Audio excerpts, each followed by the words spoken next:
Thank you very much for joining us this morning. Today is the second of a series of 3 webinars being held this week to discuss EUnite for Health Week. Now, I remind you can, of course, share this all on social media using the hashtag EUnite, EUnite, or EUnite number 4 for health. And we would like you to do that. Do share with your colleagues, get people involved, because this is an important topic that we're discussing at a very important juncture. The COVID pandemic has given us all a new perspective. If in the past you'd ask people what they think about health, they would often have just spoken about themselves.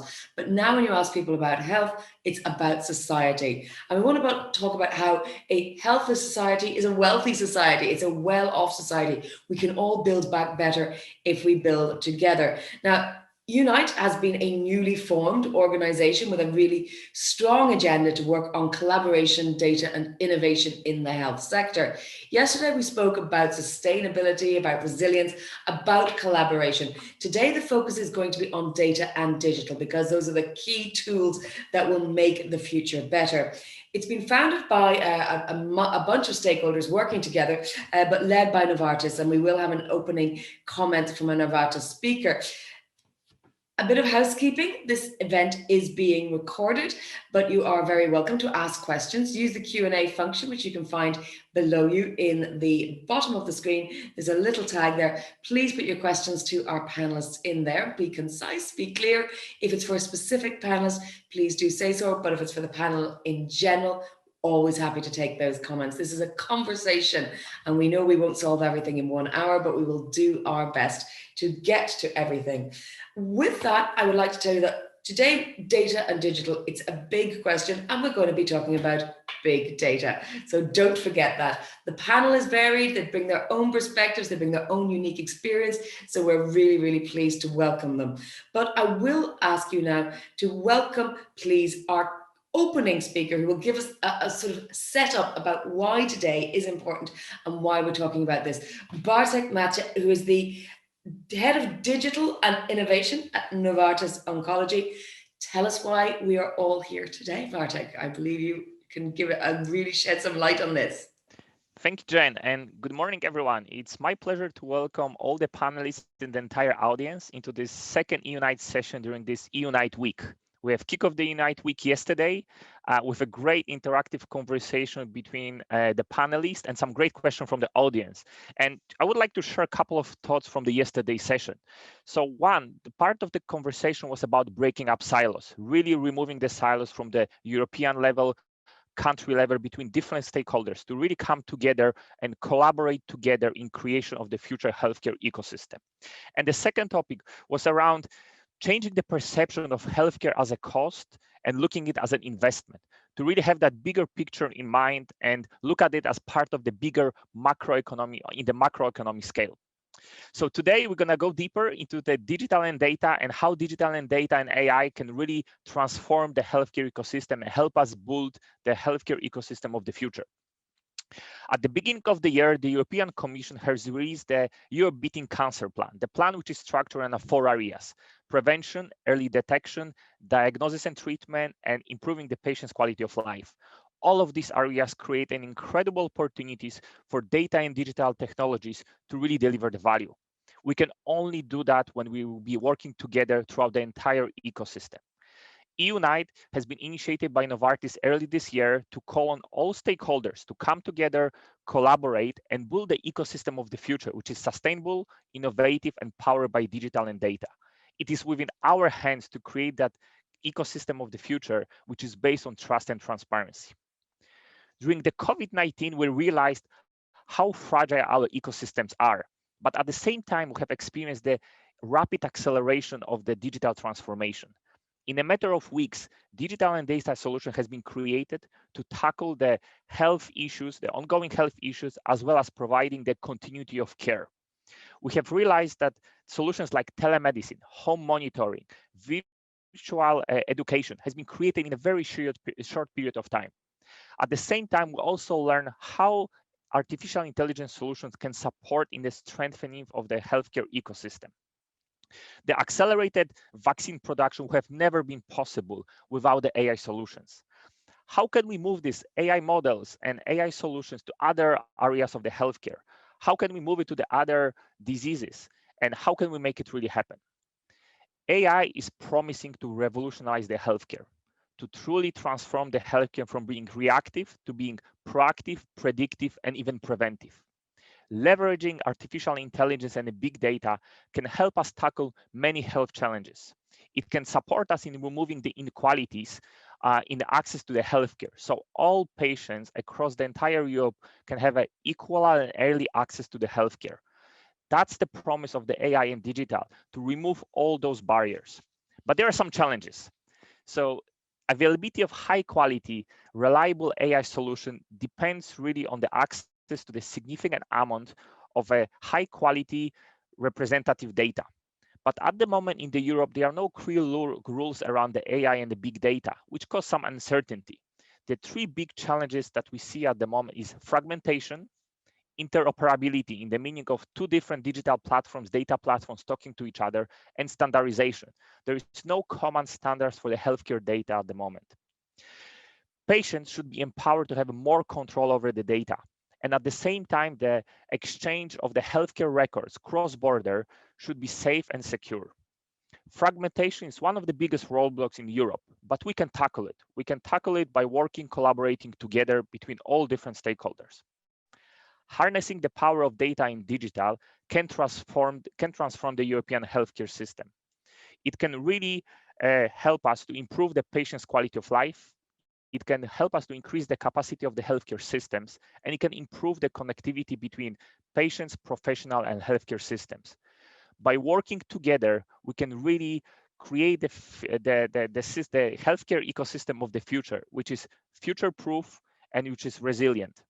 We can do it together. And now there is a great time while the Europe is recovering from the COVID-19 crisis. Now is a great time to come together, discuss, agree, and implement the next steps to truly move from that buzzwords to the reality.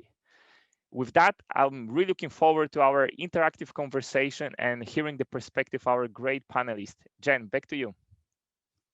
Thank you, Bartek. I think you've set it up really nicely for us for this conversation. There are challenges, there are barriers to overcome. One, of course, is engaging with the public trust. But time and again, when you ask people what they are prepared to share data about, healthcare is one of the areas that people are most engaged with. So that is at least a positive. And of course, as you say, let's use a good crisis. Let's find the silver lining in this pandemic and not let it go to waste. With that, I will invite all my panelists to please switch their cameras on. We have joining us from the European Commission, Salvatore Scalzo, the Policy Officer on Artificial Intelligence in DG Connect at the European Commission. From the European Parliament, we are very delighted to welcome MEP Iván García del Blanco. We also have Dr. Diana Joseph, the founder and president of Corporate Accelerator Forum. Mike Morrissey is the CEO of the European Cancer Organization. And last but by no means least, the president and co-founder of InnoMed, which is the Center for Innovation and Medicine, Marius Gianta. Thank you all very much for being with us today.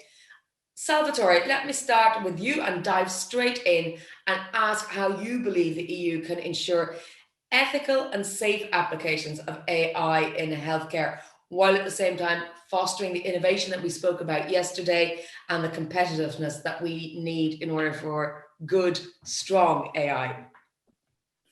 Thank you. And first of all, good morning all, and thanks a lot for the invitation. We are very pleased to be there and to take part in this event. Regarding this question, I think from the Commission side, as you certainly know, we have tried to develop a specific approach to artificial intelligence, which is based on building, on the one side, what we call an ecosystem of trust within the EU, on the other hand, an ecosystem of excellence, because we think that we need the right rules to deal with artificial intelligence and to foster trust among users and of AI to facilitate uptake. On the other hand, of course, to scale up investments, notably to catch up with other worldwide jurisdictions in terms of AI-related investments. Now, with regard to this specific question, I will certainly focus on the first part of these two pillars, so the ecosystem of trust. We have proposed on the 21st of April, the first ever regulation on artificial intelligence. It is certainly an ambitious attempt from the EU, which is aimed, as you exactly mentioned, which is aimed at setting requirements to have safe and ethical development of AI.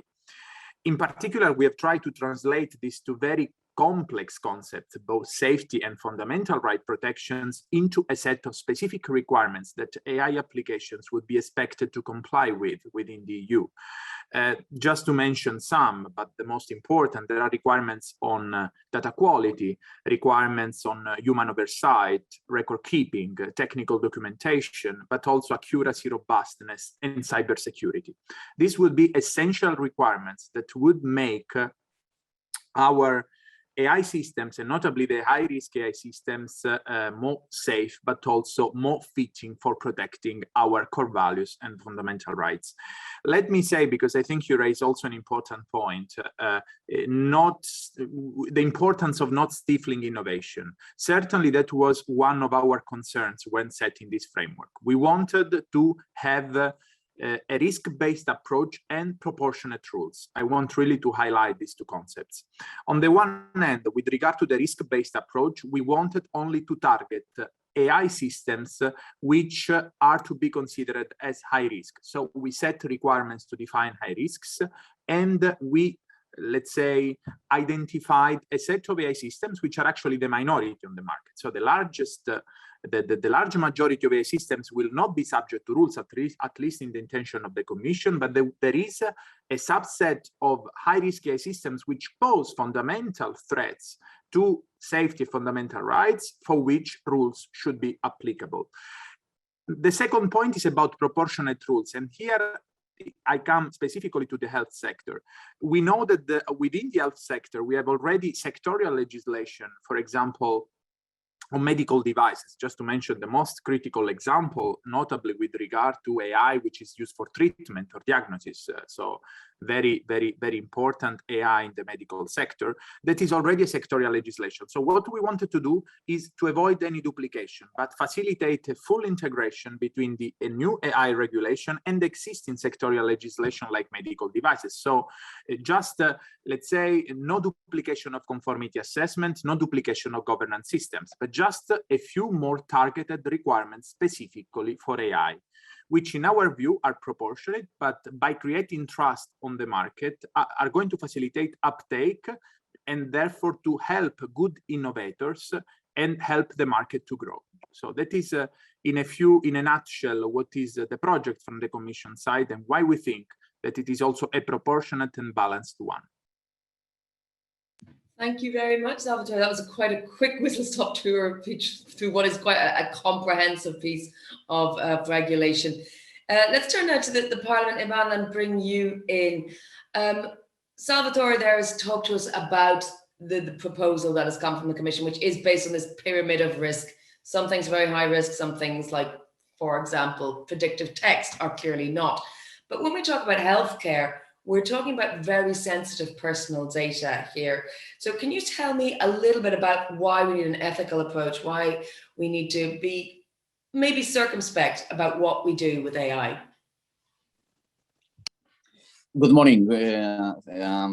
That's the question. That's the real question. In fact, good morning to everybody, and thank you very much for the invitation. I'm very pleased for me as well to be here with you, and I'm going to make an overall picture about the question of ethics and artificial intelligence. I'm going to speak more concretely about the position of the European Parliament that was approved in a legislative initiative last October in 2020.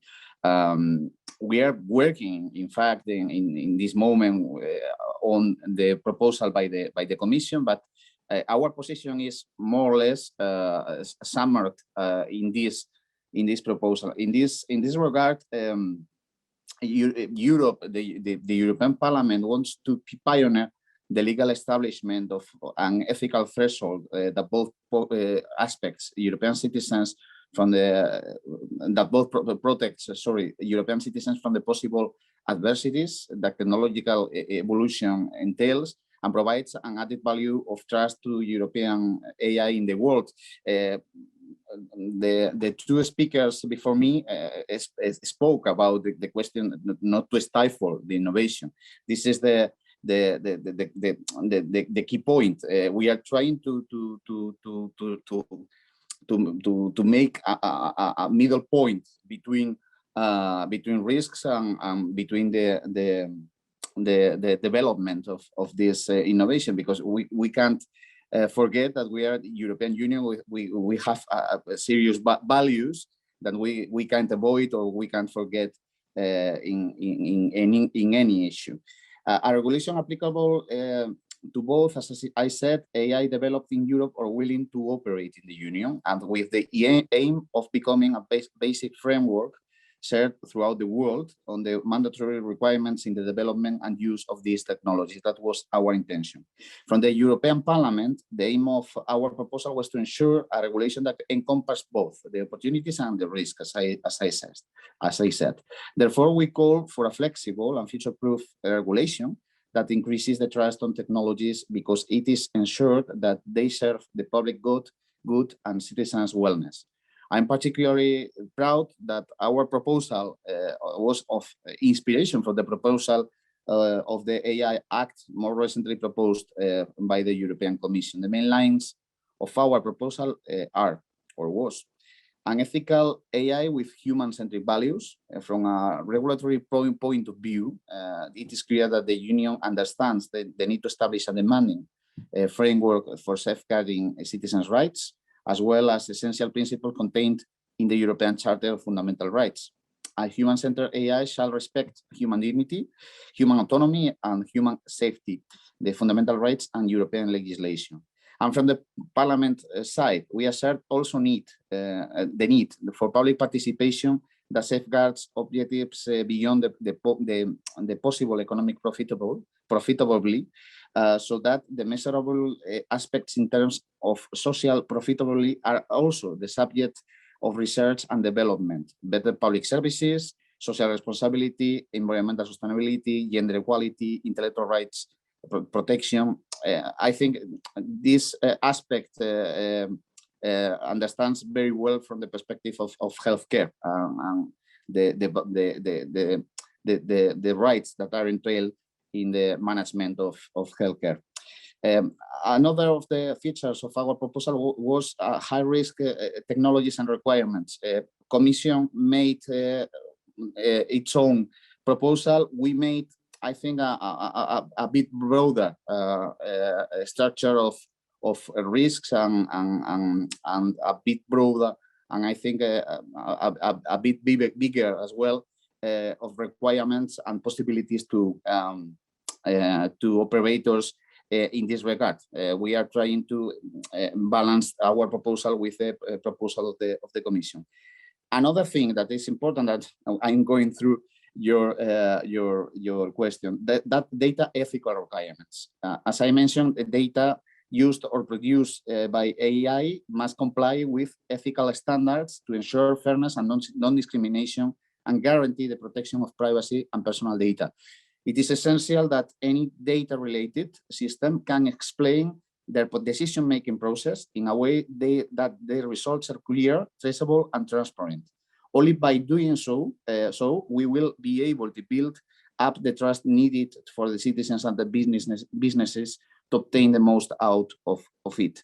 In the same way, the databases used to feed the systems should be bias-free, and consequently, it is essential that AI developers receive a specific ethics training to prevent bias-based results, but also we need to have more diversity among developers. We are talking about, for instance, gender equality dimension, and more generally to spread a citizens' digital illustration. That is an important point from our perspective.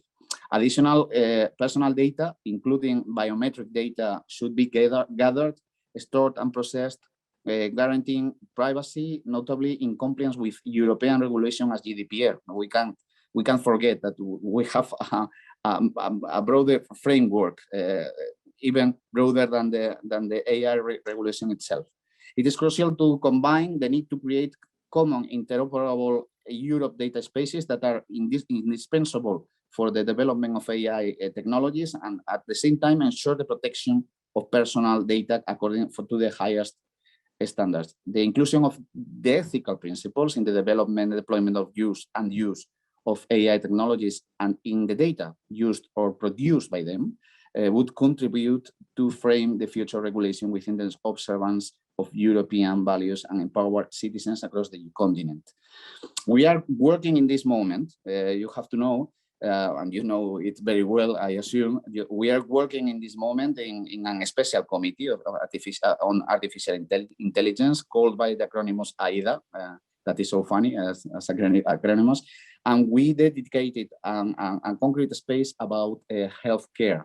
From the perspective of the analysis, we are trying to manage all the information, all the positions, and will be introduced in the final report that is making that it is making by members of this special committee, of which I'm the coordinator of the Socialists and Democrats in the European Parliament. As a fact of conclusion. Okay.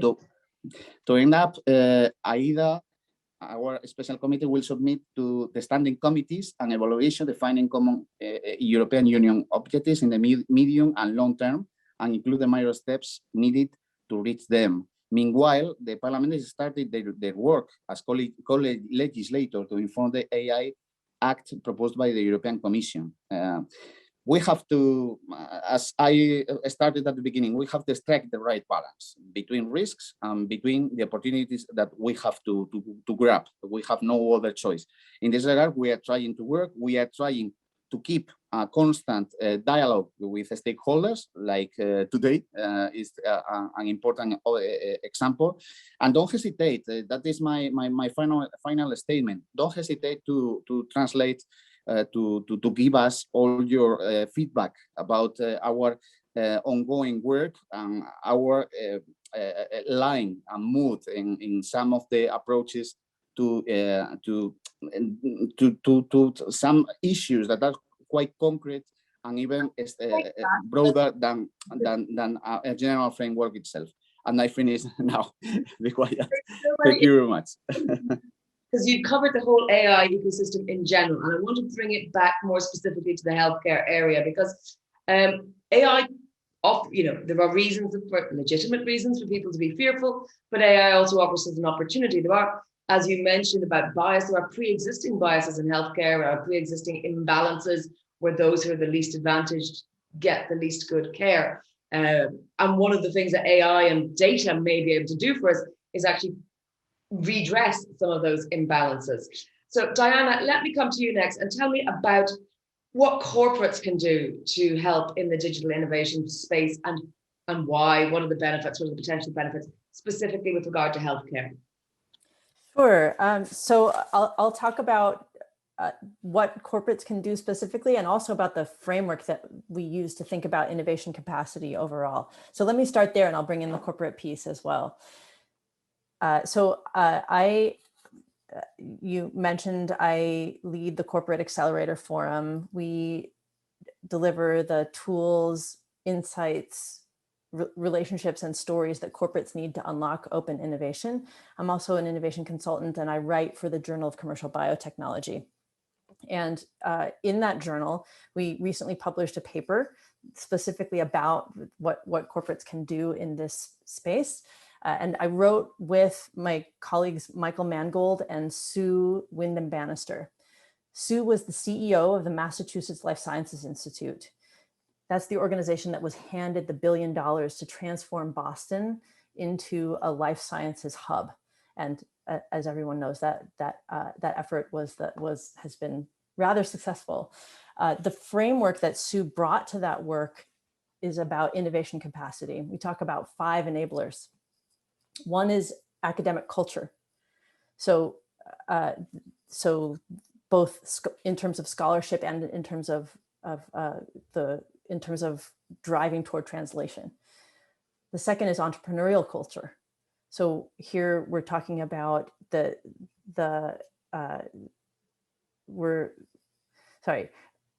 switching my Zoom screen and confusing myself. Entrepreneurial culture. We are talking about capacity for risk and the flow of capital.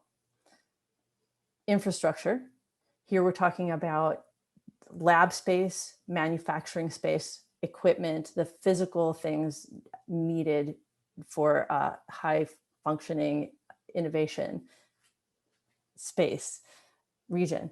And fourth, we're talking about workforce, scientists, business people, lab, and high skill manufacturing. And the fifth piece is a well coalesced ecosystem. And I love this term trust that's been coming up throughout the conversation. It's so crucial that the players in the ecosystem, including the business side, the science side, government, investors, hospitals, patients, there has to be high trust between these players so that resources can flow, information can flow, and capital can flow where it needs to go. This is important for corporates because there's only so much innovation that a corporate can do by itself. The way that a corporate is organized, it's very, very difficult to play at the edges of what is possible. And so it's crucial that for their own success, that they engage in the ecosystem. At the same time, corporates are the players that that understand how translation works, that have the battle scars from bringing ideas to scale, and then of course the capital as well. So when we talk about what corporates, so corporates can benefit because this is how they can play in the edges, and they bring this skill set as well as as we can see right here with Novartis, bringing the community together.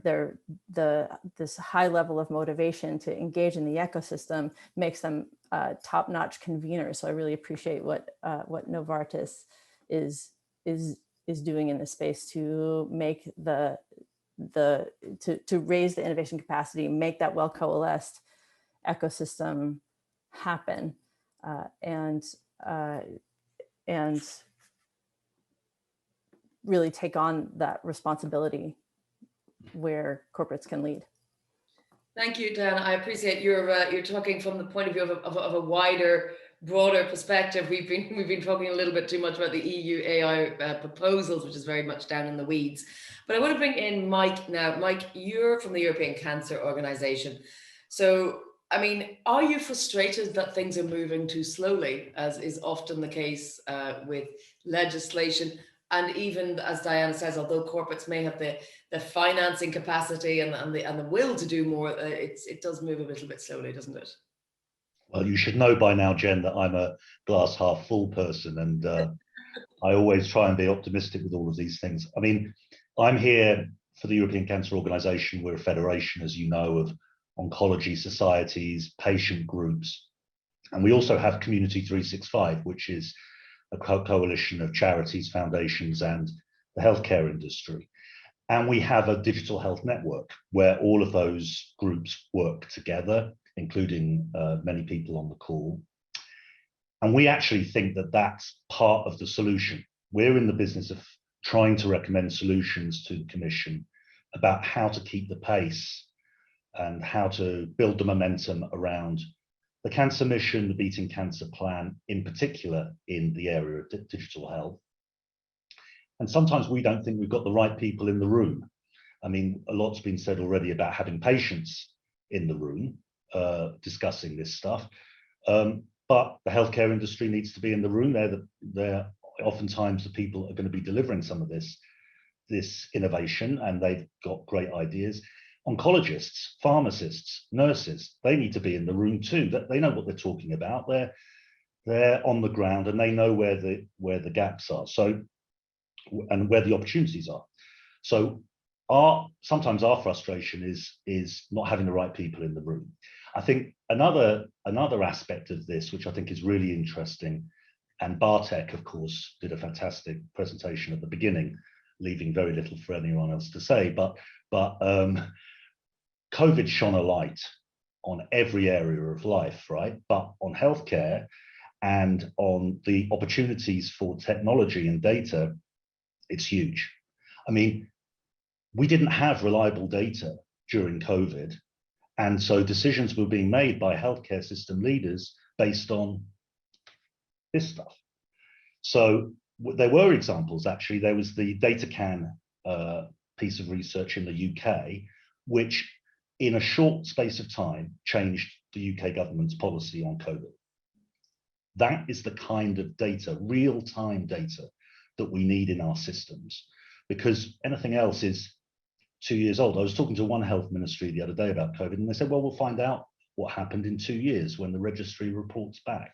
That is too late, I would suggest. So the real-time aspect of data is massive. Then you've got this other thing, which we identified in our Time to Act campaign on the impact of COVID on cancer. The Time to Act campaign sort of highlighted the fact that data doesn't exchange well across borders, even between registries. You know, you can't align the data.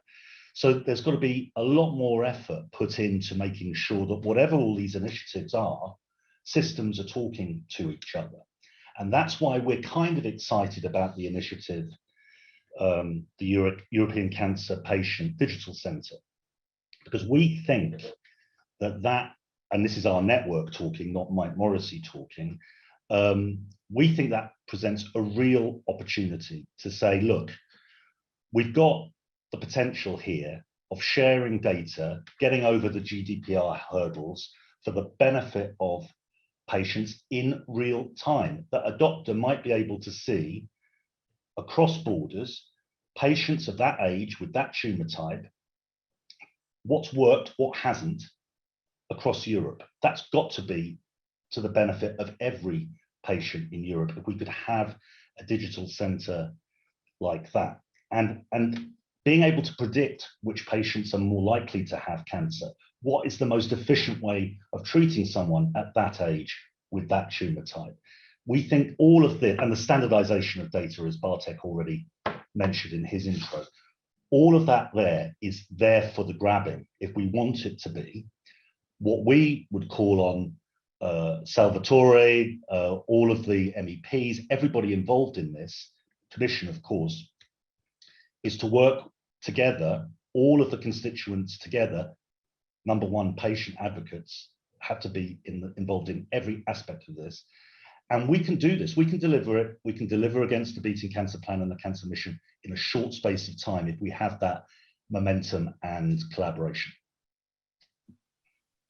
Thank you, Mike. I appreciate very much what you're saying. I'm sure researchers would say that what you're suggesting isn't in some ways a revolution or an entirely new innovative thing. It's just simply doing what researchers have always done, but better, faster, more efficiently. So as you say, yes, COVID has shone a light on the fact that that is achievable, whereas perhaps it was an inertia where everyone thought we can't do it that fast. Marius, last word of this opening round to you. You've heard a lot of different perspectives here. Give me your thoughts, please. Thank you so much, Jen, and thank you for the invitation. And I hope you can hear me, and especially if you can see me well, because I made a special setup for this meeting.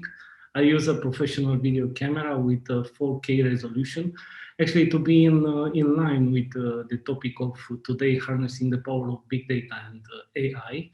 It's clear that the technology evolution has changed dramatically the society in the recent decades, and here is the proof. Even today, a person with very few technical skills, like me, can independently use technologies that were once considered actually avant-garde.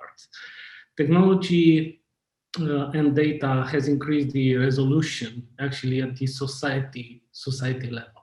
And 4K resolutions, many times AI enabled, actually is the gold standard in many of our daily activities, like watching movies, watching Euro 2020 football matches, playing video games, or being part of the video conferences like the conference we have today.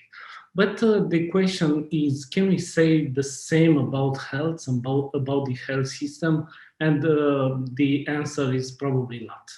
There are many diseases, many hospital, clinics, medical specialties, or even cities and countries where health and medicine could not be considered yet as a high definition health or high definition medicine. And the issue is that the data either does not exist or is not collected, data are not integrated, are used in a suboptimal way, are used in an incorrect manner, or most of the times, or many times, the data are actually impossible to be used.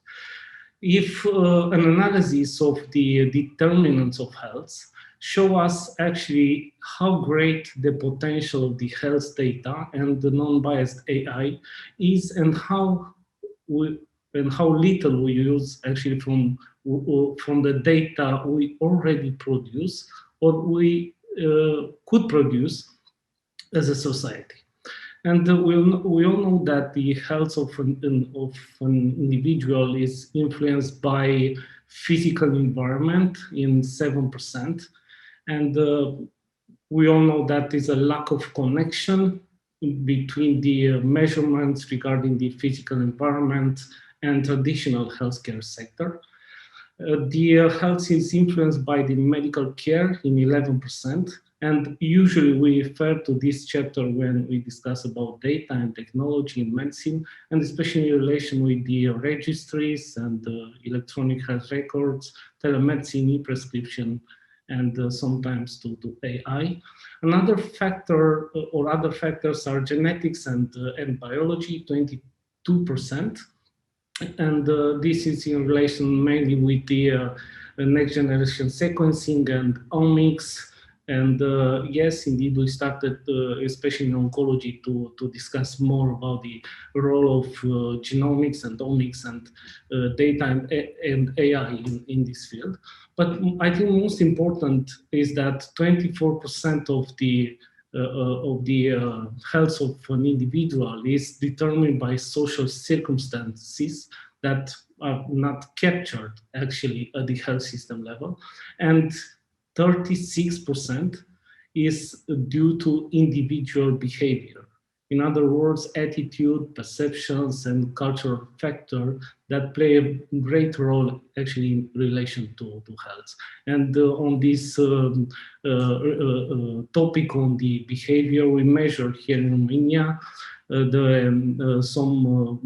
we have some very interesting data about cancer. We measured in 2016, 18, and 2020 before the pandemic, the attitude and perceptions of the citizens, of general population in relation to cancer. And we identify a very high rate of fatalism. In other words, people who believe cancer is a deadly disease in short term. And this is actually is not related to the access to the true access to the innovation and the increased number of solutions in terms of diagnostic and treatment. And one potential explanation for this could be infodemia, actually the large amount of articles on cancer, but with a very low informational value for citizens.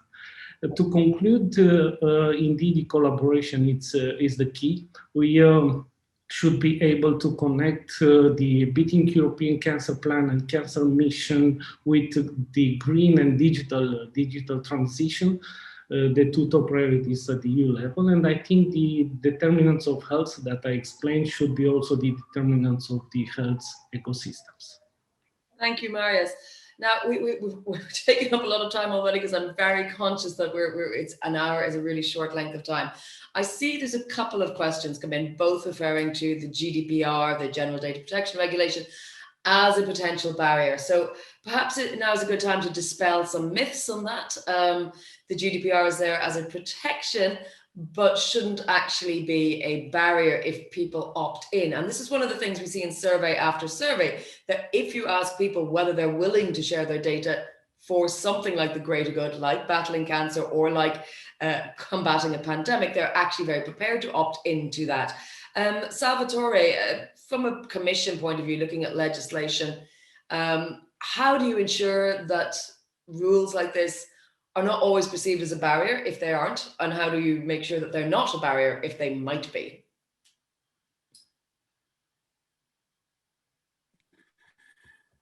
But let's say that it's a good and let's say common question, of course, because I mean the GDPR certainly marked a turning point the way the EU deals. I would say also to a certain extent also the world needs with data protection, because at the same time I also think that one of the big assets of the GDPR is that it set a kind of very well-looked set of rules also by other jurisdictions. So I always consider that, you know, in building also, like other speakers said, a kind of human-centric vision of development of new technologies, I see the GDPR as an asset. In the same way I see, for example, the attempts we are currently making to regulate artificial intelligence. I see this as an asset.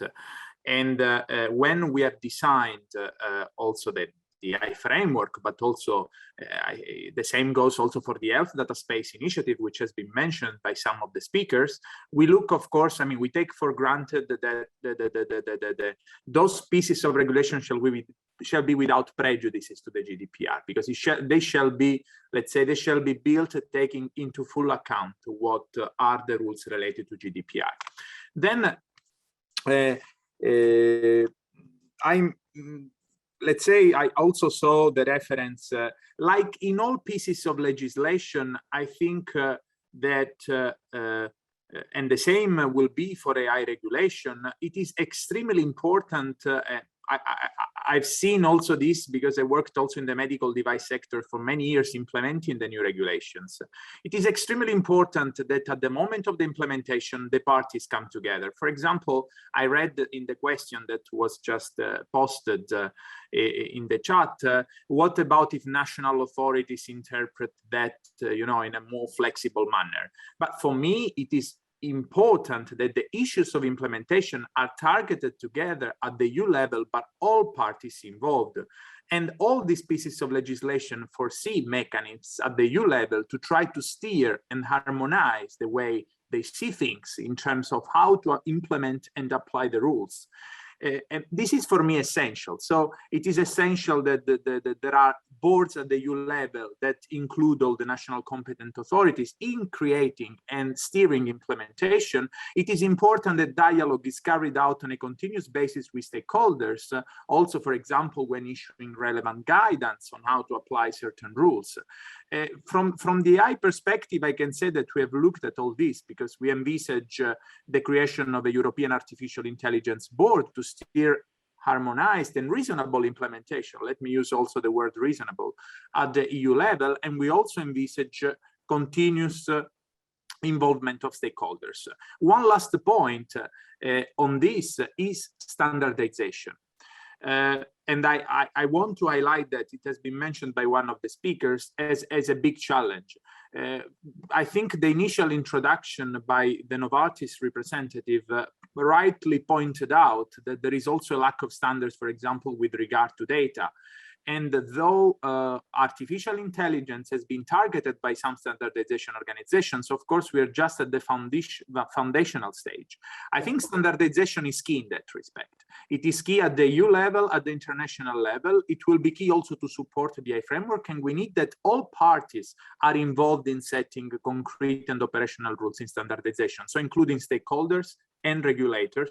In the case of healthcare, also the people that live, let's say, in hospitals, the healthcare professionals, the patients, they should be involved in relevant standardization. Well, I close there. Thank you, Salvatore. I'm going to take that point and throw it to Mike, whom I noticed nodding at this idea of standardization. How do we ensure, I mean, Salvatore said, bring in the stakeholders. You represent a large group of stakeholders. How can we ensure that digital doesn't become the new societal divide, if you like, the new problem? And will standardization in any way alleviate the possibility of that? Yeah, I mean, I'm very encouraged by listening to Salvatore there. I haven't had the pleasure of hearing him speak on this topic, and I think it's very reassuring. I think patience are the key. because in addition to the standardization of data, which means that it's actually possible to share across borders and between hospitals, etc. You've got to encourage, whatever format, whatever way we solve GDPR, you've got to encourage patients at a very difficult time in their lives to trust, right? You've got to get them to trust their data in a wider context. Now, the easiest thing when you're in a crisis is to say no, right? I'm locking myself down. Patient advocates across Europe who've suffered from cancer, different tumor types, different ages, there's a whole range, there's a whole army of patient advocates out there who've got first-hand experience, families who've been giving care to their loved ones. These are advocates for bigger use of data. These are the people that we need to get in the room and that we need to get on our side. Because on one hand, this is a technical discussion, right? About how do we do this, the data, how do we do it? But this is about people. This is a human discussion. And we need to spend a lot of time, and we would, in our network, we'd be very happy to work with anyone on the call on this. We think it's absolutely essential that we get the tone of this conversation right, and we put patients front and center, so that when we're ready and when we're doing more on this topic, people aren't people aren't afraid. It doesn't turn into an anti-vax scenario, right? We need to guard against that and make sure that we get the tone right, and that we're showing all of the real-time benefits that could be open to a patient of the future if we are much more joined up in our health systems across Europe. Thank you, Mike. I know when we talk about cancer, a lot of the times we've talked about this question of the right to be forgotten, which isn't the right to be forgotten in the GDPR, but it's cancer patients' right, because they have legitimate concerns about an ongoing bias against them from insurances and so on. And in terms of even mortgage providers, it can be a very real legitimate concern. And one of the solutions that people often propose, Ivan, is a digital data donor card. In the way we have an organ donor card, we could have a data donor card. Do you think that sort of approach might be right? It might engender a solidarity between people? Ivan, let me go to you for that.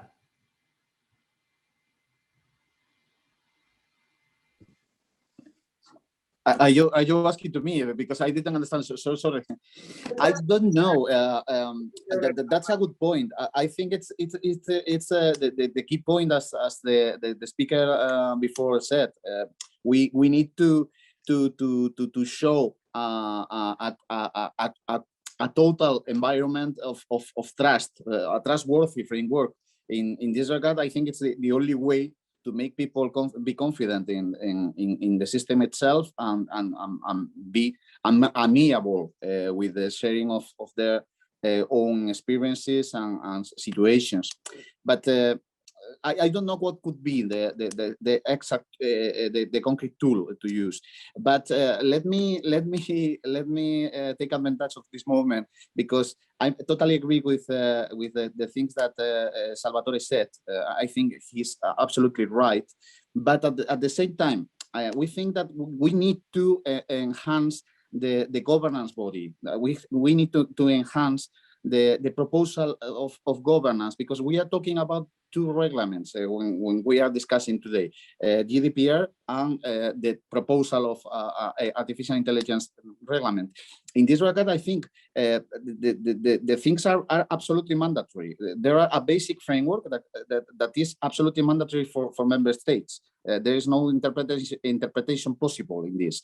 This is the advantage of a reglement, but not a directive, and we have to take advantage of this. I think it was the weakest link in the GDPR development, not to have a very empowered body to governance this directive without it doesn't mean non-coordination with the member states, but the contrary.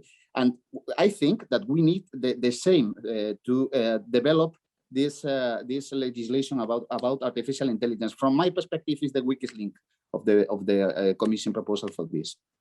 Thank you, Diana. I can see you're in the chat being very active. Give me some thoughts, because amazingly we're already running to the end of time. Well, I was really struck. Mike started the conversation, but there's been some more discussion as well. This notion of patience at the table, and really we've heard that throughout the conversation, how important it is to have patience at the table in the conversations about governance, in the conversations about how their data is used, in the conversations about diversity and equity, that when Mike sort of zeroed in on the urgency of accessing patient data, it struck me that cancer patients might have similar motivations that we saw at the beginning of the AIDS epidemic, and perhaps even see some echoes with COVID as well. The FDA, and this is a very US perspective, forgive me, that's all I've got. The FDA had very strict regulations about how drugs could be released, and AIDS patients simply didn't have time to wait for that process. And so they advocated very vocally and very aggressively to access those medications, even though they were not proven to be safe, because their life was not proven to be safe. The life of an AIDS patient is not safe. And in cancer patients, it's quite, there's something similar there that I wonder if we, Mike, when you talked about that using the right language, I imagine there are cancer patients who would love to have their own data and would advocate to access others' data because by not sharing their data is even less safe than sharing their data. I heard a beautiful quote from Adi Mazur Kario, who's an Israeli innovation expert. Innovation is your insurance policy. So sharing the data is your insurance policy. Thank you. That is another nice quote. I will use that. I'll steal that and use that in the future. Marius, because we are reaching the end of time, I suppose it was inevitable in some ways. We were going to talk about data and digital. We were actually going to get involved in talking about trust and so on. And we've maybe steered a bit away from the sort of potential innovation side of it. Although, let me remind all the attendees, that is going to be the topic of tomorrow's webinar. But Marius, tell me a little bit, because I mean, there was a question here from Jennifer Kamadou asking about even robotics in surgery, and this is an area that is become quite far removed from our topic of discussion today, but this also feeds back into this question of trust in innovation. So can you say a little bit about that to sort of wrap up? Yes, actually, regarding to the AI, we are, of course, at the very beginning of the journey of the AI in medicine, and we should be able to identify the right specialty and surgery and robotics. I think we have very good examples there. And in cancer pathology, of course, and cancer imaging, I can see a very good role for the AI. So if we'll be able to identify very well how and where to start with AI and other type of innovation, and to be able to provide the value and to transform in a demonstration. This could also lead us to increase the trust of the patients. But I think also, in my view, it's very important to start the conversation with the citizen, not just the patients. And I'm very happy to see that also the European Commission really want to put this citizen in the center of the health policy. Thank you very much, Marius. I was looking at my notes and realizing how few of the many, many topics that I had on the list we actually got through. So apologies for that. 1 hour is not nearly long enough to try and deal with a topic this broad. So thank you all very much for your efforts in trying to do this. I would say to attendees, do keep an eye on the chat. There's been links put in there. There's been a parallel conversation that it's lovely to see that people wanting to work together. So keep an eye on that. And we've a few minutes left, so I'm going to hand back to Bartek to have the unenviable task of trying to summarize what we've covered this morning. Thanks so much, Jen. And wow, what a great conversation. What a different perspective. I was taking notes like crazy throughout the whole conversation and noting out the quotes. So thank you so much for all of that. I'll try to capture a couple of thoughts that were raised during the panel conversation. The potential of using the AI solution is tremendous. AI can really support us in the development of novel technologies and can truly enable a better and more efficient care for patients. And all of it can really happen by at the same time preserving the patient safety and privacy. We heard about so many great things that are happening on the European Commission and Parliament level already.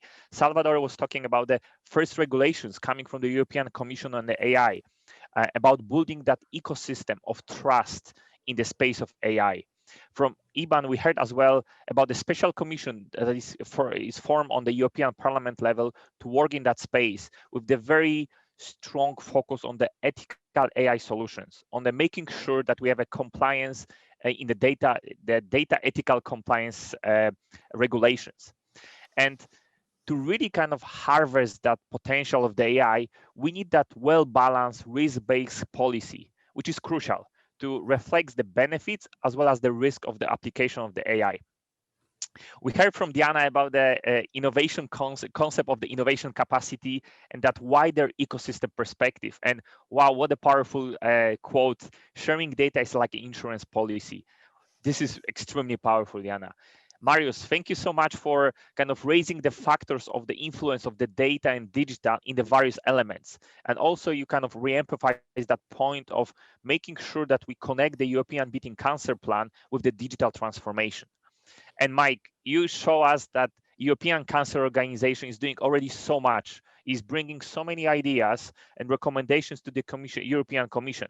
You talk about the Time to Act campaign and about the importance of making sure that we have that healthcare data exchange in a safe way to remove that fragmentation, as well as pointed out to the standardization of the data, which is critical and necessary.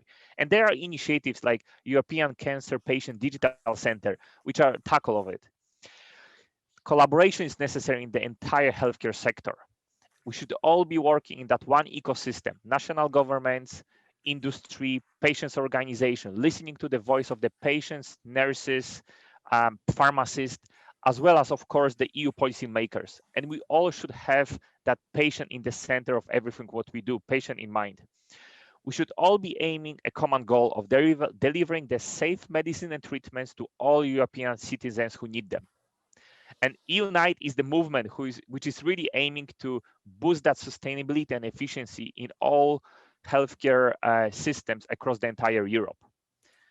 Last sentence to kind of conclude it, that a future-proof, resilient healthcare ecosystems can only be built by leveraging the power of AI, digital, and data. And we can really shape that Europe, the ecosystem of the future in Europe, and we can do it only together. We can do it, and we will do it, and we'll do it for the patients. Thank you so much, Jen. Thank you, Bartek. That was a splendid summary. As I say, 1 hour is far too short to attempt to deal with all these big issues. Check the chat. I've posted things in there. Many of the other panelists have posted links to other more interesting bits and pieces of research and collaborative options. And of course, do continue the discussion online. Use the hashtag EUnite. It's there in the backdrop of Bartek's screen. Or you can also use EUnite #4 health and share the discussion, get your colleagues involved. Tomorrow morning, we are going to be discussing the innovation economy, where we will hopefully move the conversation forward, building on what we've spoken about over the last 2 days. Thank you so much for joining us. I'm sorry we didn't get to everyone's questions, but you know, as I said, we will be able to keep this. This is the beginning of a conversation, not the end. Thank you. Have a great day, and I hope to see everyone 9 o'clock tomorrow.